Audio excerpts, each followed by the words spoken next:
Hello, everyone. Good morning, afternoon, or evening, depending of where in the world you are connecting from. I see a good list of attendees, so we're really happy about that. Thanks for joining us.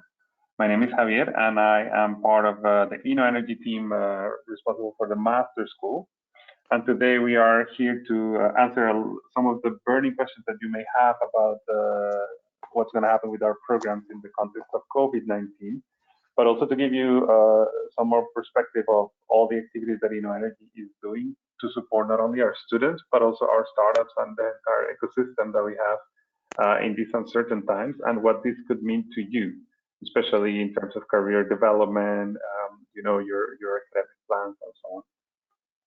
And for that, we have invited our education director, Professor Dr. Frank Gielen, to join us to share some thoughts and to answer some of your questions. So I hope you enjoy. Feel free to send us your questions via either chat or the question section here on the right-hand side of your screen. I think you should see it there. So if you're on the chat, you can send questions to either the entire audience or privately to us, or just post them on the question section. That's all right.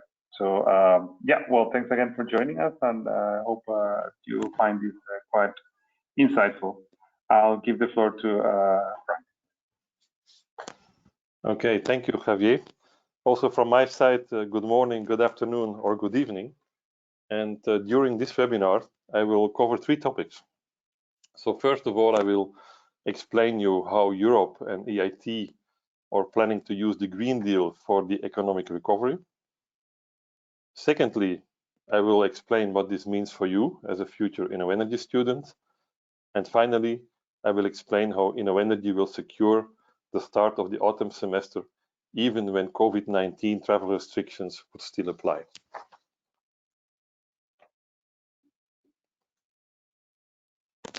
So when you apply to join an InnoEnergy master program, you have a dream to study at the best universities in at least 2 European countries, learning about the most advanced subjects in sustainable energy, and to apply those to solve real challenges together with our startups and companies. Some of you even dream to build their own company. Now, this picture shows exactly what we do. I mean, it's a picture of our students working on a floating offshore wind turbine from our startup Principal Power in a project of EDPR, the renewable energy branch of EDP, one of the InnoEnergy core partners. It tells you the story of the InnoEnergy master programs, and this is what you are looking for. Now, along comes COVID-19. It brought the world to a stop.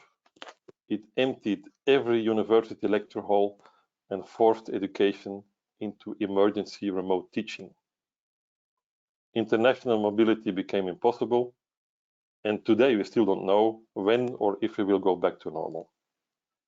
So I'm sure you're all asking the key question: should this stop you from joining the InnoEnergy Master Program? And of course, my answer to you is no, for many reasons. But first of all, if you stop now, you will risk to miss out on a unique international learning experience, and it will for sure impact the rest of your career.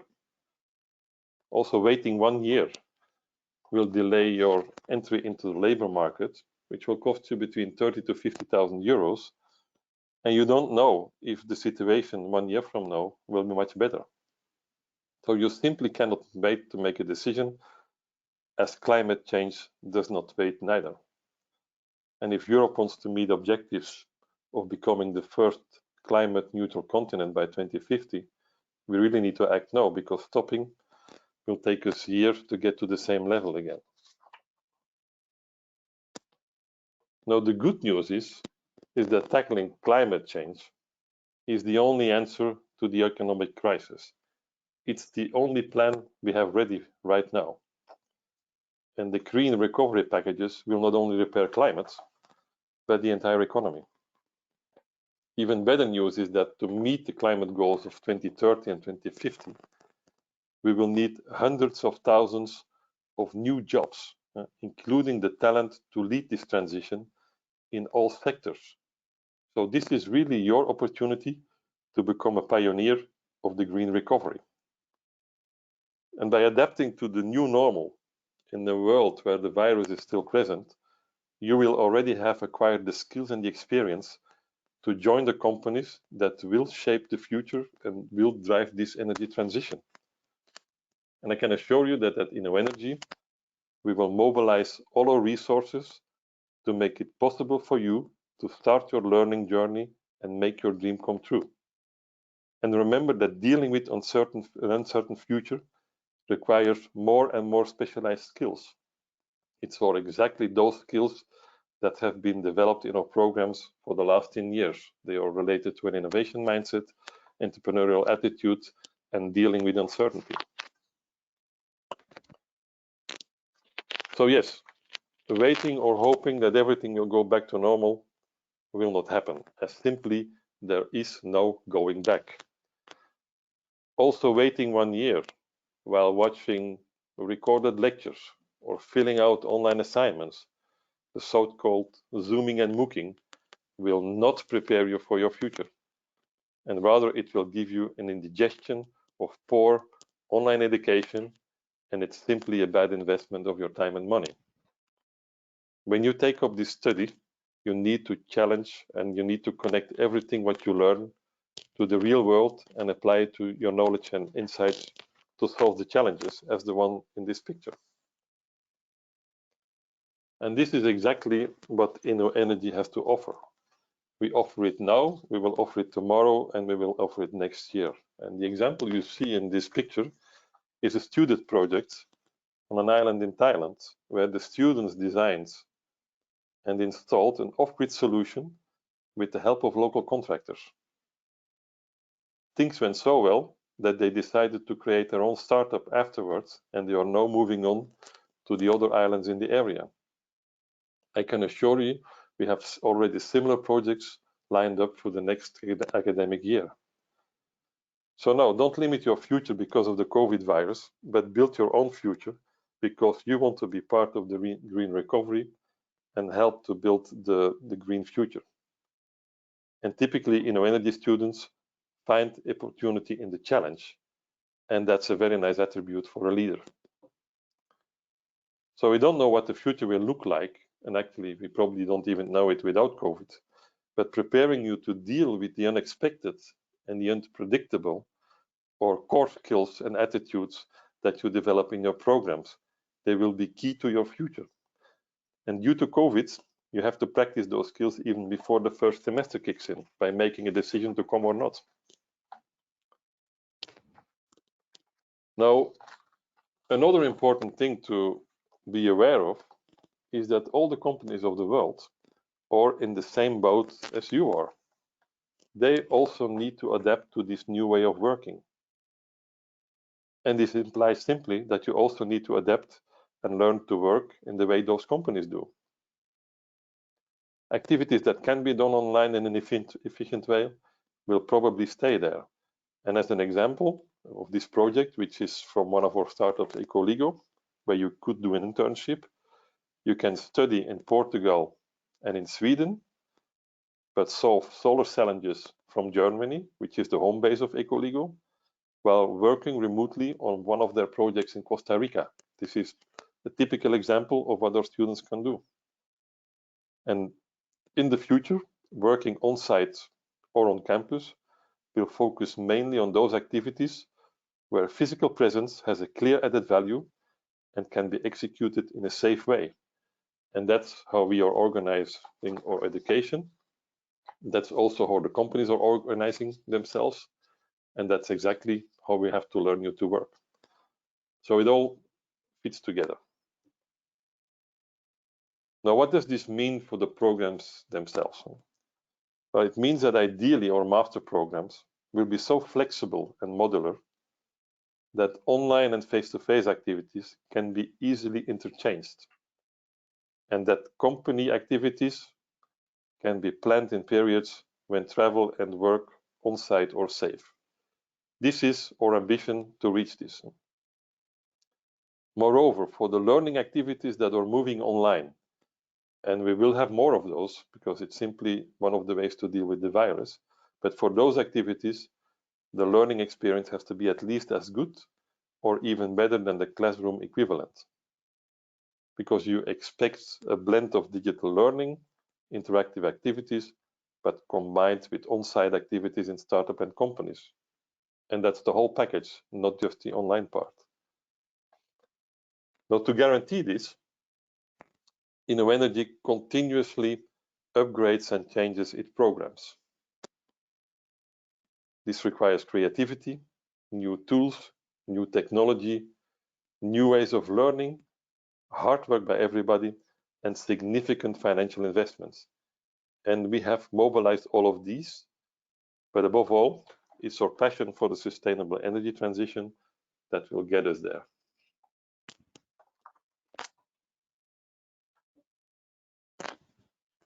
Even more important is the fact that we want to do this together with our students, as we want to hear from you what the new normal in education should look like.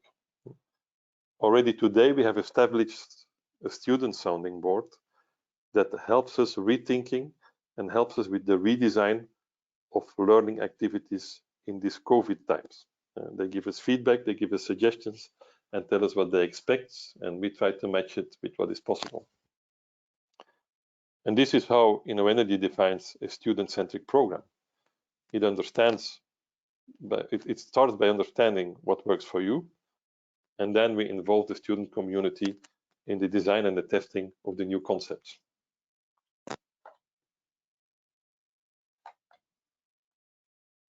So what do we need to do to make all of this happen?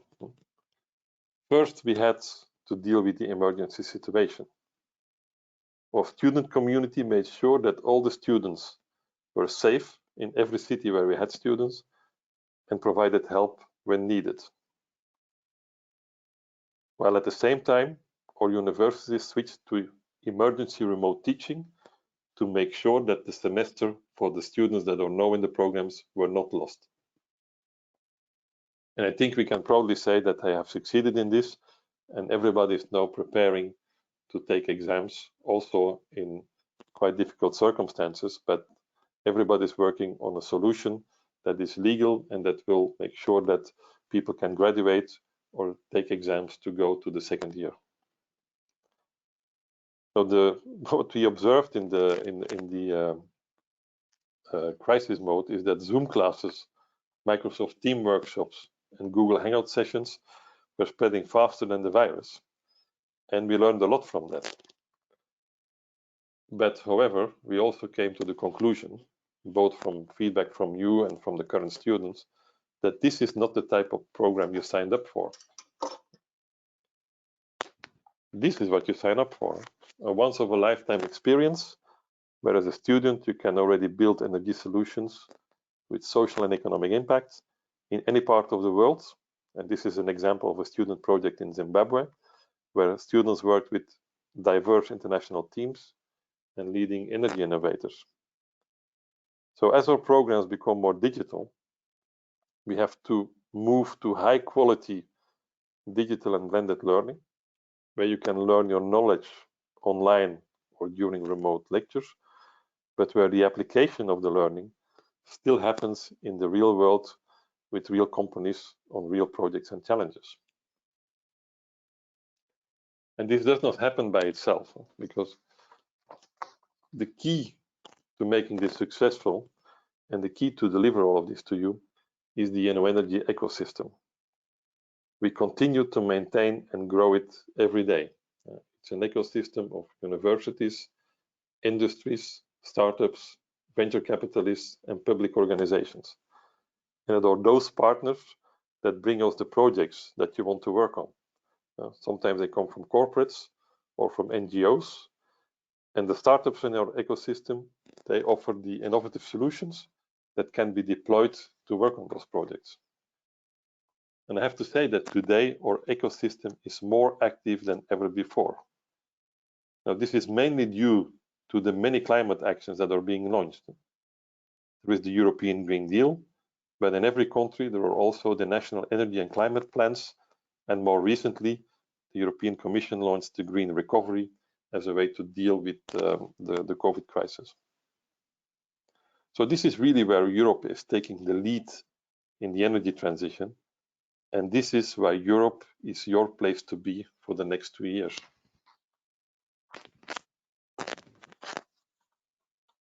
Now, having this network is fine, but we all know that the economic crisis is specifically hitting the startups and the young companies. But even in these times of economic crisis, InnoEnergy and EIT keep investing in the startup system because they are the heart of our ecosystem.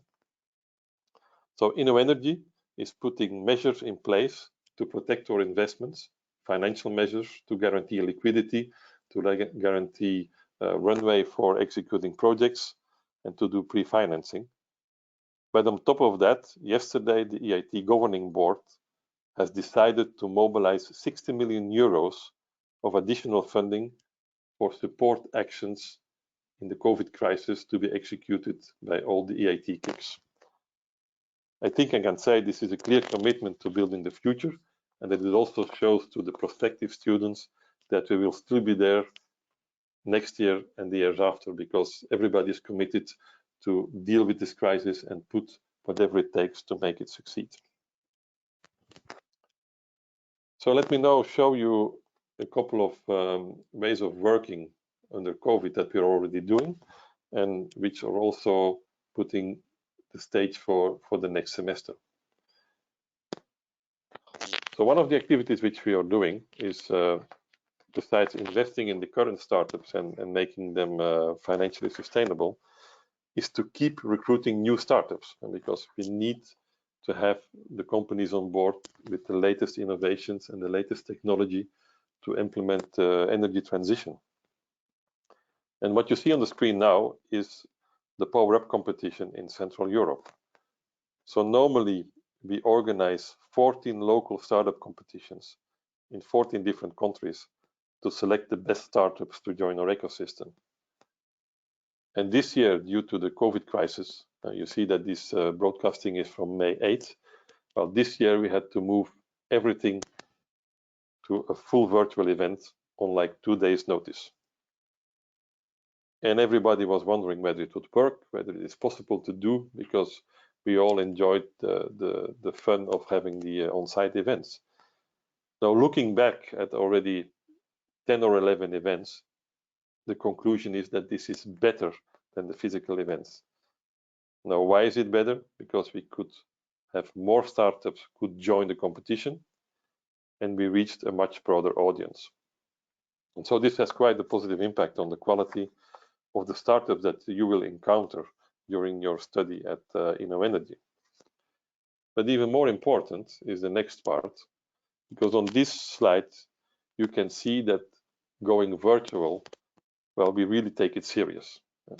We do not just quickly slam together a Zoom session or a WhatsApp channel, but we were able to turn PowerUp into a highly interactive and professionally managed event using the best technical solutions and experts. So the user experience was second to none.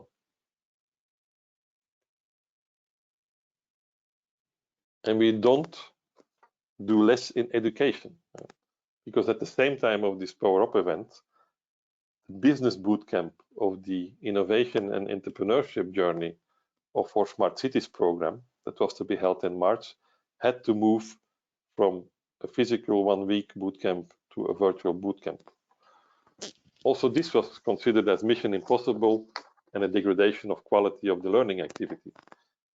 But we combined the creativity of the teachers and the students with the best tools and the technology fit for this purpose, and then their enthusiasm and passion did the rest to deliver a really top-notch virtual event that was fun to be at. It was interactive, and we had very positive feedback from everybody, organizers and students, on how this has been done. Now, what was more important is that this experience created a blueprint for the future in case we have to stay in virtual mode at some point. And even next month, we are exploring other new options for a new event where we will be using 360-degree cameras presence and virtual reality solutions.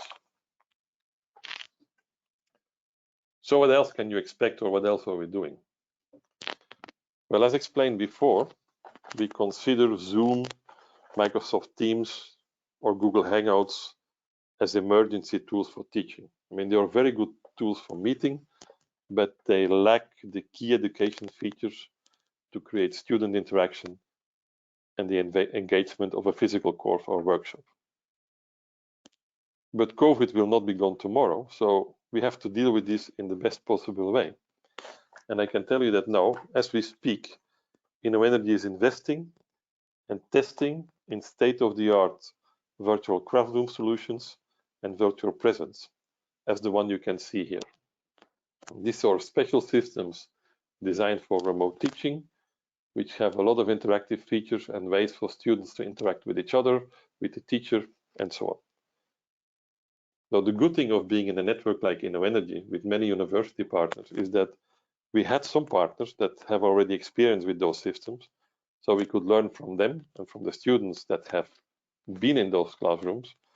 And it was for us a very quick decision to say, yes, let's invest in this.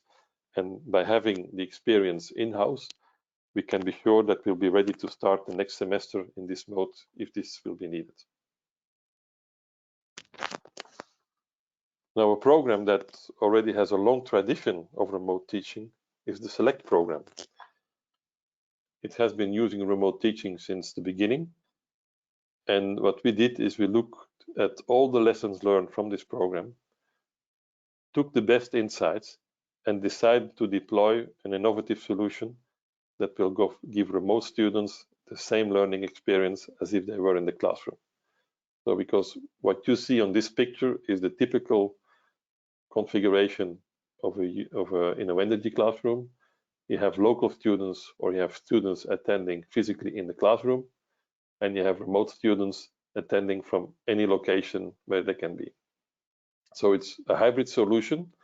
And for those who have already done this with, I would say, current and more outdated technologies, we know that the biggest problem is the quality of the audio and the quality of the video when you interact between the participants in the course. With this new system, this has been solved and addressed, and we're running tests already now. Now, deploying those new ways of learning is not just about technology. We also need to redesign some learning activities to take advantage of its best features to deliver the course. And we also have to retrain the teaching staff because this is new and we want to use it in optimal conditions. So InnoEnergy's education team is fully dedicated to this. Our learning design team works directly with the professors, while we hired additional staff and experts, for instance, online usability experts, to train and support the digital delivery of the fall semester. And we cover all learning formats, so not just classroom teaching, but also case-based teaching, projects, and even lab sessions. We examine or we investigate what can be done online. Now, to do all of this, we are currently investing close to 2 million euros. This to make sure that you can start the fall semester in the best possible conditions with an excellent digital learning experience in case you cannot show up on our campuses. And at the same time, well, if you cannot show up on the campus, even though we know that we will be giving you a good digital experience, we will still give you a 50% discount on the semester where you cannot attend in person. We also believe that even if everything goes back to normal with full campus teaching, that all the actions that we are taking now will significantly improve the quality of our programs. So do not hesitate or wait, and join us for an exceptional learning journey with InnoEnergy. So this brings me to the end of the main messages I wanted to communicate to you, and which try to answer the question or the concern that you may have had that, well, does it make sense to start will there be quality education delivered by InnoEnergy and its university partners? And certainly, we are doing whatever we can to make this as good as possible. But I understand that you have many other questions, so I think at this point in time, I would like to open the floor for questions and hand it back over to Javier. Thank you very much, Frank. Indeed, there's many questions coming in, and I think many of them you have already addressed. For example, which sort of how would an online semester look like, and so on. But I think a really good question that's coming in is what happens with networking and teamwork in the case of an online semester? Yes, well, we have two ways of dealing with this. I mean, as I explained in some of the slides, we had team exercises like the bootcamp, where the students work in small teams of 5 students with a coach from a startup or a venture capital firm. And if the national conditions or imposing a restriction on travel or even on coming together, we have no other choice than to do it virtually. But then we do it in the best possible way, using all the tools we can find to make it happen. So that is for sure the way that we will address it. However, I mean, we are also looking at shifting some of these activities in time, and that's what I meant with the flexibility. So we are working with all the programs to see which activities we can swap between semesters or between parts of semesters, so that we can still organize the face-to-face, the on-campus or the on-site group work in times and periods when it's safe. Yeah, and this is another question. So what happens with like practical learning? I think it's on the same line, right? Yes, and I mean, the core of the program is that whatever you learn, you will apply in practice immediately. And in that sense, the programs have not changed. We have been raising projects where students will work on challenges, short projects. And to be honest, when the corona crisis hit us in March, we were kind of panicking because we thought exactly like the students. Well, they will not be able to finish their internships. They will not be able to do the practical sessions there. But then when we contacted the companies, they said us exactly the same thing. They said, hey, I mean, we have to live with this and we have to continue. So let's put up some internships that can be done remotely. For companies that have staff in different countries, they use their local staff. And that's one of the big advantages of the InnoEnergy network. We have so many presence in different European cities that in most cases, we will find local people to support you. And one example is the Sidewalk, which is the student entrepreneurship program for master school students.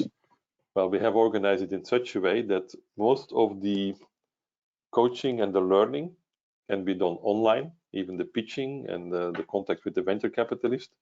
But if hands-on work is needed, then each location of InnoEnergy has a business creation officer that will take on that task and is trained for that and will work with the students to do the hands-on work. Okay, great, thanks. Many more questions coming in, Frank. One very important, what happens if the restrictions are lifted in the middle of the semester and students can travel again?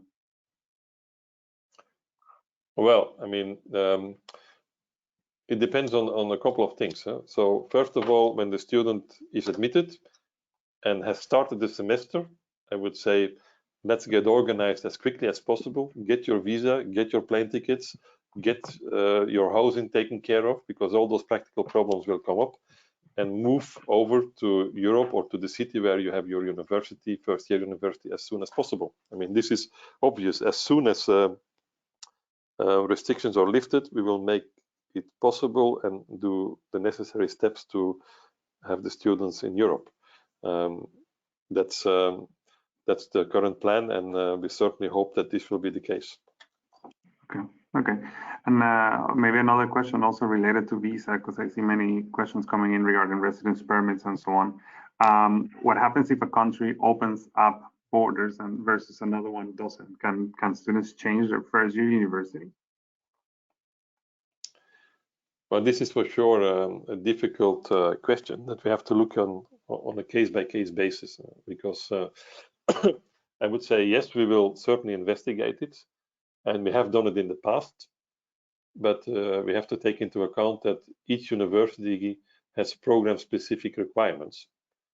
So, but also there would be ways of dealing with it, but the decision for doing that is with the program directors, and we will work with them to explore all possible options. Okay, and would there be additional activities planned to, let's say, subside the impact of having digital learning if it comes down to that? So kind of like additional summer programs of any sort? Yes. What you see in, I mean, there are two sides of it. There is the part that InnoEnergy organizes, mainly in the domain of innovation and entrepreneurship, and then the part which is organized by the programs.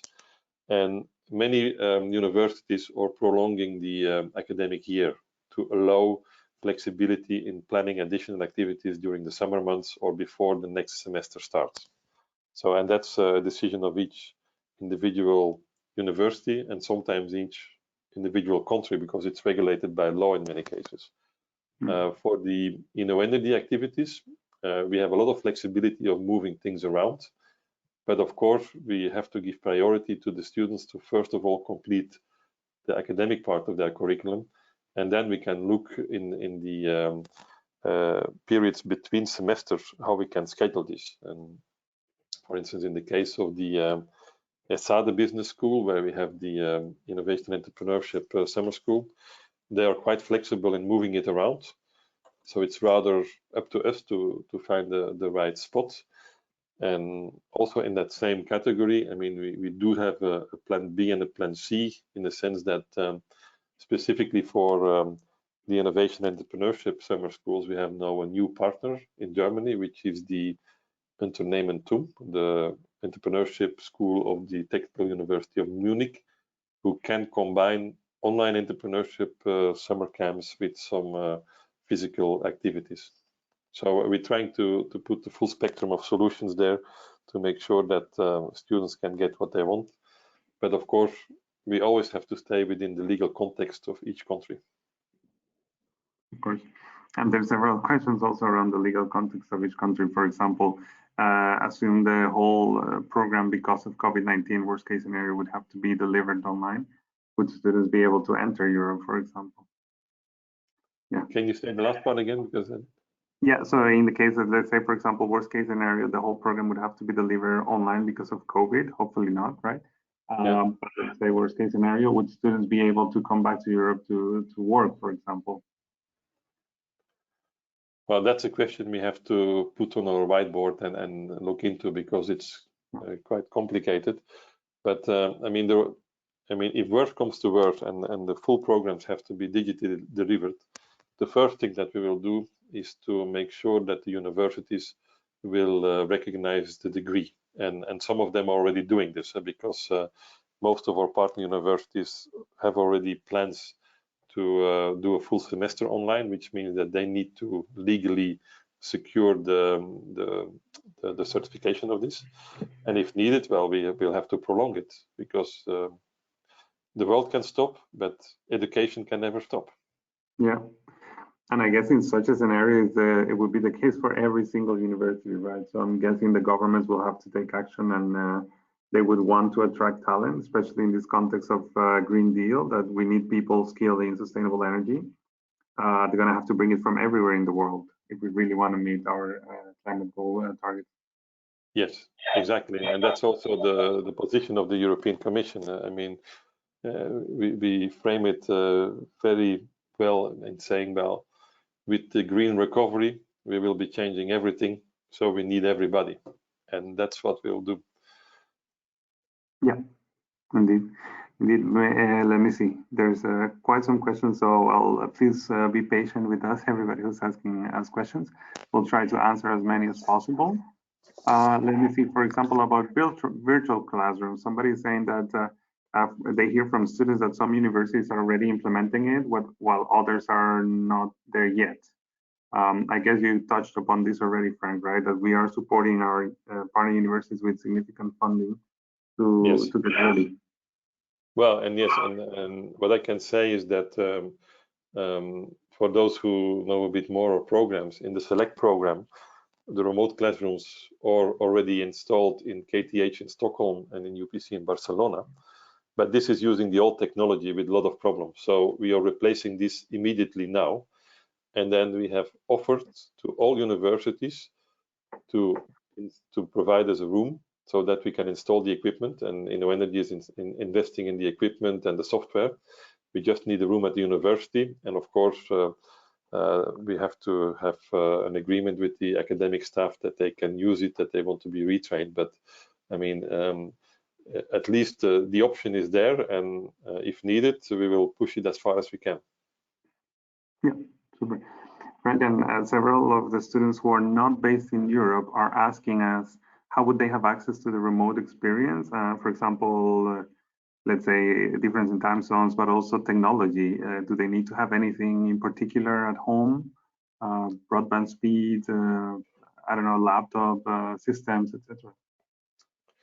Yes, well, this is of course one of the concerns we have is that if you deliver online education, you need a good network, and so the first thing we are investing in is upgrading the infrastructure of some of our university partners so that they can deal with the amount of sessions that will be active at the same time. If we look at the student side, well, we can give you the specification of what is needed to take an online course in terms of bandwidth of internet and a regular PC. But normally, I mean, what we consider today as a standard PC and a standard internet connection would be sufficient, but we can give you the exact numbers of the specifications.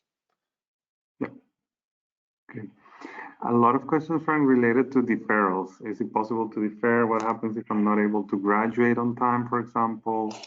Can you comment something on that? Yes.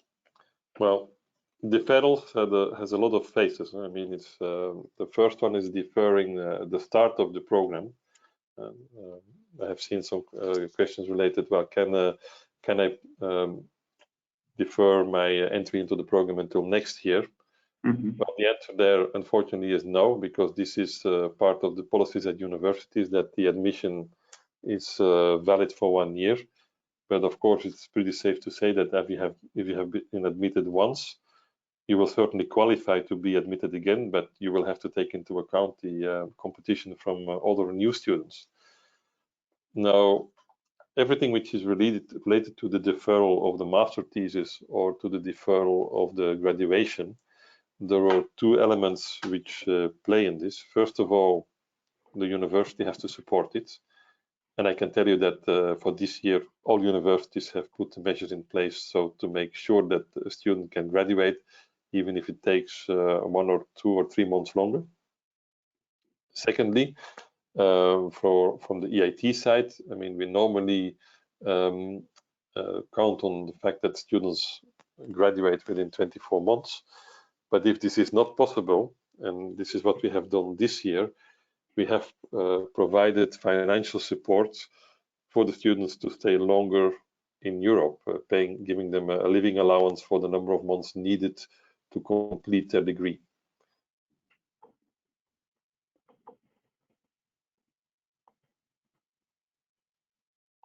Frank, hello. Yes. Yeah. Okay. Great. Sorry, I thought you broke a minute.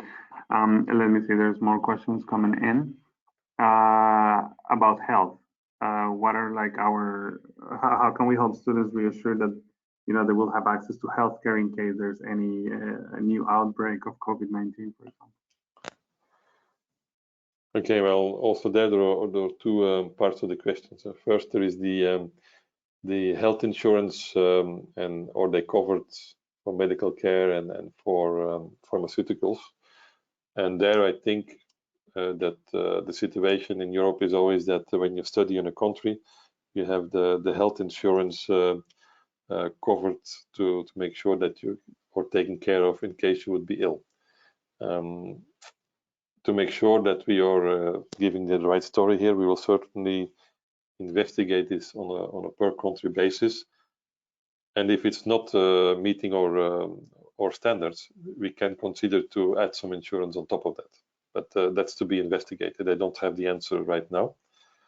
However, the second part, which is maybe even more important, is that when you are here as an international student, and in case you would be sick or be caught by the coronavirus, well, you don't want to be left alone there. And this is where our community of students has been very helpful in the past 3 months, because our student community and the people that are running the community have been reaching out to all the students in all the cities to make sure that they are safe and to help them with whatever they're needed to bridge this difficult period. Even if it's just giving them a phone call every day. And we even had cases where staff members from InnoEnergy went to do groceries for students that were in remote areas where it was very difficult to get food. So yes, I mean, we have the medical part and then the social support network. And all we have been doing in the last 2 months is make sure that this works well and learn how to make it better.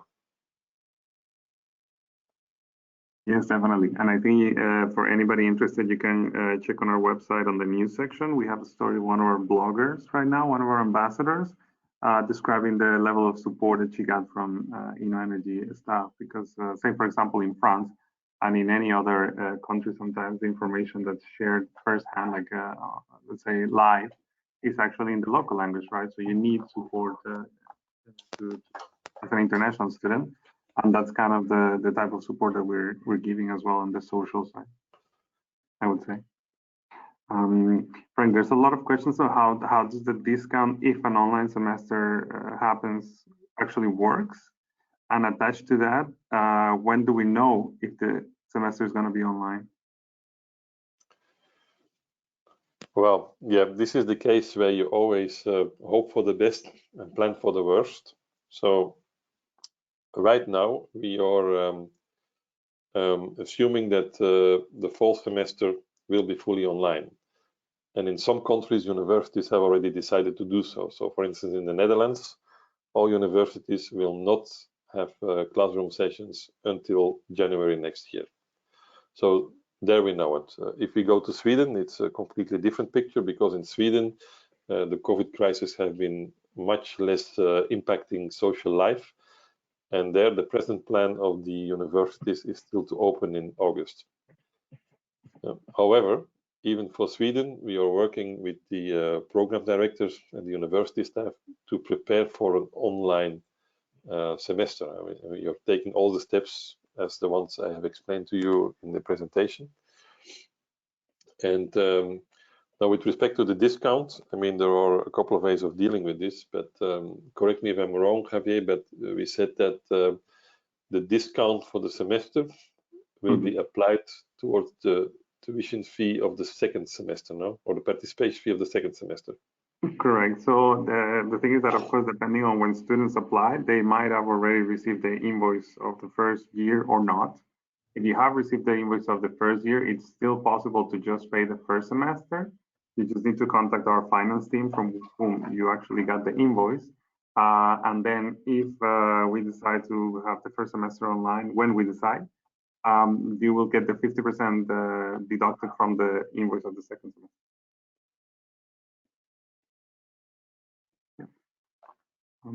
Let me see, there's many more questions. Some questions very specific, for example, what happens if I cannot take the English test? And I know that for some countries, TOEFL has set up TOEFL home testing in place. And there's a couple of exceptions there that we would need to look into, like, for example, Iran, that they can, apparently they cannot take an English test at the moment. Yeah, I know that our admission office is investigating a number of alternatives and checks if the universities will be accepting those. Yeah, yeah. So I see more questions about the invoice coming in. So if you have received the invoice for the first year, but then prefer to rather pay the first semester because of this situation, please contact our finance team from the same email that you got the invoice to make the adjustment. Yep. I have specific questions about certain universities, Frank. Do you think that UPC or IST will be able to have face-to-face classes? Well, we don't know. I mean, it's like for KTH, they are pretty sure that they will have face-to-face classes. TU Eindhoven will not. But for all the other ones, most university management teams are still, I would say, looking at how to deal with the crisis. And well, the good thing for InnoEnergy is that we have worked with each one of those and told them, look, well, whatever it will be, let's plan for a digital semester. If it's not necessary, that's good for everybody. But if it's necessary, we will be able to continue our education programs. I think IST in Portugal and UPC in Barcelona are two different cases. The corona statistics in Portugal look far better than they were in Spain, but everybody is now on a kind of a recovery mode. But we don't know what the next 4 months will bring. Will we recover and phase out the virus, or will we have a second wave? We will have a small second bump, and all of this will impact the political decisions. And in this case, unfortunately, I mean, we have to follow the political guidelines, and it's not just a decision of InnoEnergy or even from the university. Yeah, I mean, there's many variables around it, not only our decision, of course. No, I'm sure if you ask an individual professor, they will all say, yes, we will have classroom teaching again. But it may be in an empty lecture hall, and that's not helping anybody. No, of course, of course. Another question about Sweden, because you were mentioning, right, that they are quite certain that they will start face-to-face. So somebody's asking if the lockdown is lifted and international flights start, will I be then forced to go to Sweden, or is there going to be an option for online classes? Yes, I mean, this is, of course, one of the more difficult situations that we are dealing with today. This is that the university decides to start the program in classroom teaching with the students that are present in the country, in this case Sweden, but that there are still travel restrictions for the international students.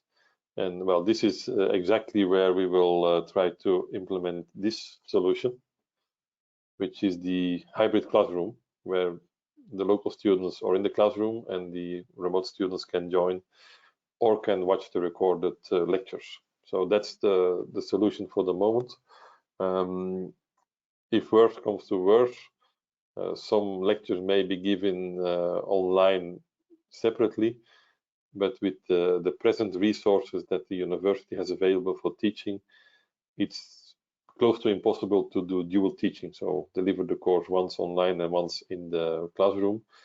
But we have universities who are doing it or who will do it, namely our 2 universities in Poland will be able to deliver the courses twice if needed. Yeah, perfect. Thanks, Frank. Some questions regarding labor market. For example, how do we see it being affected by COVID-19 already, like for our current students? And what happens if somebody needs to take an internship, but they're still, for example, outside of Europe? Yes, well, first question about the labor market is that, I mean, of course, there is a decision process going on today at the European Commission and the European Council about all the financial measures to support the economic recovery. And the jury is still out on what it will be, but all indicators are pointing in the direction that they will fully support companies and industries that are moving towards a sustainable future, which means that the job outlook for graduates of the InnoEnergy programs are really looking good. And if I look today at the number of proposed challenges that we get from companies where our students work on, like energy consultants, it's amazing how the number goes up. I mean, 3 years ago, we had to go shopping for those challenges. Today, the companies come to InnoEnergy and tell us, hey, can we propose this to your students? And it's those same companies that will hire you, because the only reason why they give the challenges to the university students is to hire them afterwards. And the second part of your question, which is, can I do my internships while not being in Europe? Yes, depends of course on the company, but we are today doing internships from Europe in companies that are not in Europe, in Costa Rica, in Venezuela, in Colombia. So the thing is that InnoEnergy prepares you to work on a global scale. You don't have to be where the action is, only if you have to put up a wind turbine tower or move an offshore wind farm. But a lot of the work in engineering can be done in virtual teams and remotely. And actually, in many cases, this is also the only way for the companies to keep it cost effective. So I would say doing an internship while not being in the same location as the company or the project is rather a normal situation than an exceptional situation created by COVID. Yep, clear. And there's many questions about, for example, delayed graduations or so on. I think just to give a general answer to everybody, that we are accepting temporary certificates until the actual final, let's say, diploma are issued. Of course, they need to finish the bachelor program before they can join the master's. But if the official certificate has not been issued, we can provide flexibility there. And then there's questions about, for example, if I want to change my year one university, because let's say KTH is going to offer face-to-face classes versus UPC is not known yet. What happens then? Yes, I mean, we know that these situations exist and we will try to solve them. In some programs, we are already finding solutions by combining courses of a program for students in different locations. Yeah, it's difficult to give a general answer. We have moved students between universities in the past, so we will certainly be able to do it. But there are always some restrictions that apply, and one of the restrictions is, of course, the number of seats available at every university, which is gated by the number of professors and the number of teaching assistants, the number of assistants to accommodate the lab exercises. So also there are so many variables to take into account that we really need to have a look at what are now the real cases and try to solve them. But the good news is that in the past, we have always been able to solve issues that's related to switching between universities. Yeah, indeed. And I think we explored that case to case, as you said, Frank. So if you have, if anybody has questions about that, best to contact us through our admissions office to explore the possibilities, because we can look into it. Of course, we cannot promise, but at least we can explore if possible, whenever there's any availability. Is there a chance for the semester to start a few weeks later in any of the universities, Frank? Yes, that are options that are certainly still on the table. So, like I said, in many universities, the university management teams are looking still at all the options, and some are keeping the possibility to start 2 or 3 or even 4 weeks later. Yeah, that's clear. Let me see. More questions. So everybody, if you have more questions, please share. There's plenty, but I'm just going through them. Let me see.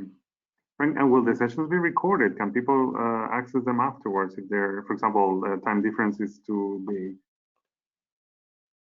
You mean the lecture? Yeah, the lecture. Yes, that's the fallback position that I think all universities have as a plan C.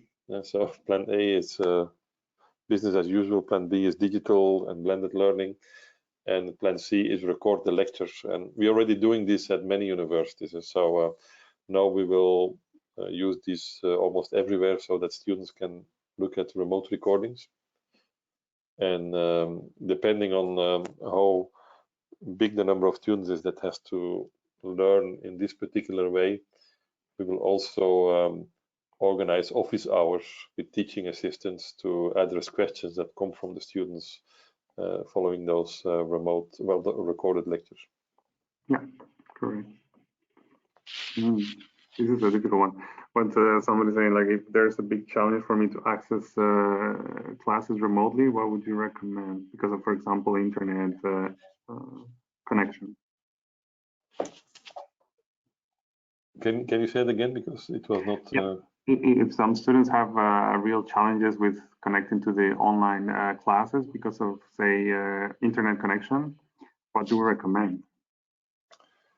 Yes, well, I would recommend what many companies are recommending, that are working in either remote areas or have staff in remote areas, is that we look at the possibility to work with either local universities or with local presence, because we have a lot of companies that have presence in all over the world, to see if there is some kind of shared office space or other solution that could be made available for that. But I mean, it has not been investigated in detail, but that would be one option, is go to a location close to your home from where a better quality internet connection is possible.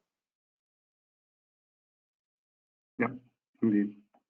Let me see. There's questions about accommodation also, Frank. Like, for example, say students are able to travel in January. Do we know if universities will help them still get accommodation on site? Yes. Well, this, I mean, of course, this topic has already been raised quite early, because the same problem exists for our year 1 students that are now going to year 2, and they have to switch accommodation. And if they cannot travel, it's a real challenge to find a student room or a apartment. But the department of the universities that have been contacted by us, of course, they will continue to support the students. The bigger issue will be the availability of apartments and rooms.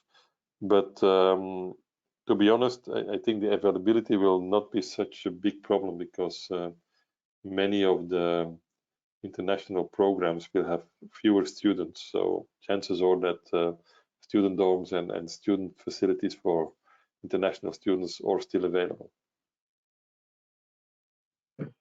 Yeah, indeed. Let me see. Is there a way that we can help students, for example, with visas? Because they're saying that consulates and embassies are, of course, closed in some of the countries where there's lockdown. Yeah, that's, I guess, depends by country, right?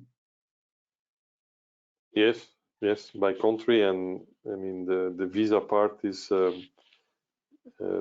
where we can help is to ask the universities to speed up the part of the procedure that is in their hands. But apart from that, it's an administrative procedure per country.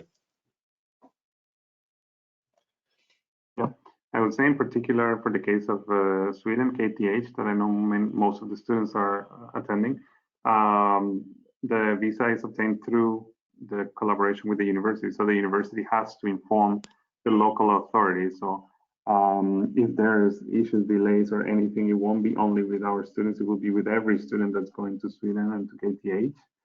So I'm sure the government would take action and try to speed up and accelerate. Yes. Issuing of visas, of course. Yep. Frank, if the first semester is online, is there any impact on the degree itself? No, not. I mean, this has been discussed in some universities, and I mean, if you take the courses and the exams, there is no impact on the degrees. However, like for this semester, some universities have decided to just give a pass-fail certificate to make sure that you could proceed with your studies. And if you want a degree of a higher level, like cum laude or summa cum laude, then you have to retake the exam. But also there is flexibility. and flexibility to make sure that your study journey is not delayed.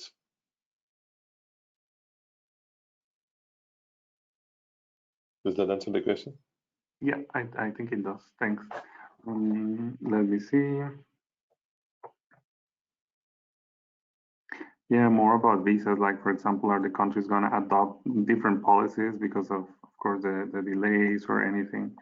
I know that certain countries are looking into this, or maybe even like changes in the immigration regulations, because some students might not be able to travel while they're still going to need skilled people. But I guess that depends on each of the countries. So it's a bit hard to give a general answer. Yes, and Europe is looking at travel guidance, but it's each of the member states that has the authority to implement what they deem safe for their country. Yeah, true. There's also questions about the experience of current students. So what I would recommend is actually, if you go to our website and you go to the section of ambassadors, you can contact some of our current students for all of our programs. And I'm sure they will be happy to answer some of your questions. You can just click on contact us, and then you go straight into their email so that you can get a first-hand experience from their side. And if you have more specific, more general questions, not from the student experience, but more for kind of like our study advisors, for example, we are always happy to help. On our website, you can find our phone number, our email, and our WhatsApp number as well. So you can actually chat with them to ask any questions in case we're unable to answer them. Because I think we are slightly coming to an end. I know there's many more questions coming in. So let me just see if there's any burning one, Frank, before we wrap up. For example, would it be harder to get internships after the situation is, well, everything starts normalizing, of course, but what will be the new normal? We don't know. No, I think there the answer is clearly no, it will not be harder for two reasons. I mean, the number of startups and companies in our network keep on growing at a really high rate. So the matching opportunities for students with startups and companies is bigger every year. And secondly, those companies are really looking for talent. I mean, as we are moving further ahead in this energy transition, the companies need financial capital, but the human capital factor becomes the limiting factor. And that's why they are proposing so many internships and projects to us, simply because they want to hire the people. And like I also said before, companies face the same difficulties for organizing the work as we have for organizing the education. So if they can hire students that are already used to working in those special conditions and function well, this will be even to your advantage. And what I can also say is that our career center has dedicated staff and dedicated actions and events to match students with internships in our network companies. Yes, I agree, Frank. Let me see. I hear that we have a couple more minutes, if that's all right, because there's many more questions still. Do students need to take any steps if the online classes are going to take place? Let's say after we confirm, do they need to take any additional action, or they're just prepared to be ready for the start? Well, no, I mean, we have to. One of the key elements in dealing with the whole crisis situation, especially when we organize the online classes, will be a good communication to the students on what happens when and what is expected from them, how to access. And that's certainly part of the operational implementation that InnoEnergy will take as a next step in the whole plan that we are developing to have a full digitally delivered semester. And of course, I'm sure that all our universities will be very instrumental in helping and guiding you to the right courses, the right online classes, as they have been doing now. Yeah, I agree. Frank, some people are also asking, for example, if they can connect with current accepted students, or more of the people who are attending right now the webinar, for example. I think it's a good moment perhaps to mention the community, because there, of course, community.innoenergy.com. We actually have a group of accepted students for Intake 2020-2021. So you can already talk to each other, or also interact with the general master school group of students. And there, students help each other sometimes find housing, or with all these logistic. So I'm sure there will be a lot of room for debate there, and possibility to exchange some experiences as well.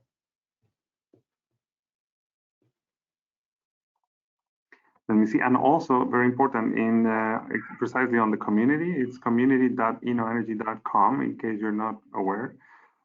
There is an FAQ with many more of the questions, not only the ones we've answered, but also others related to COVID-19. So there you can still ask the questions. And for those who are asking, I will put on the chat in a minute the contact details of our study advisors, so that you can contact as well in case of any questions. And as I said, if you have questions related to the invoice, please contact the same email from which you got the invoice. We're happy to look into it case by case. The webinar has been recorded. We will be sharing the webinar with all the participants. And I think I'll just take the last minute to thank you, Frank, for the presentation. I think it's been very insightful. There's still many more questions, so we'll just keep answering a bit some of them when as possible. But yeah, well, thanks a lot, and we hope to see you all soon this year in our. Yeah. Well, and if in the meantime we get smarter and learn more and better on how to get prepared for the fall semester, I'm sure, Javier, we can organize another webinar now. Yes, of course, of course. No, it's actually a great a reminder, Frank, because we are looking at webinars, for example, to show students how the online semester would look like, and so on. So we will soon be announcing them again on our website and via email, of course. So please stay tuned, because there's more to come. Okay, good. Well, I hope we have taken away some of your concerns. I'm sure there are still many more questions left, and well, don't hesitate to reach out to us, and we'll start a conversation on how we can get you started in our programs. So thank you all, and hope to talk to you soon.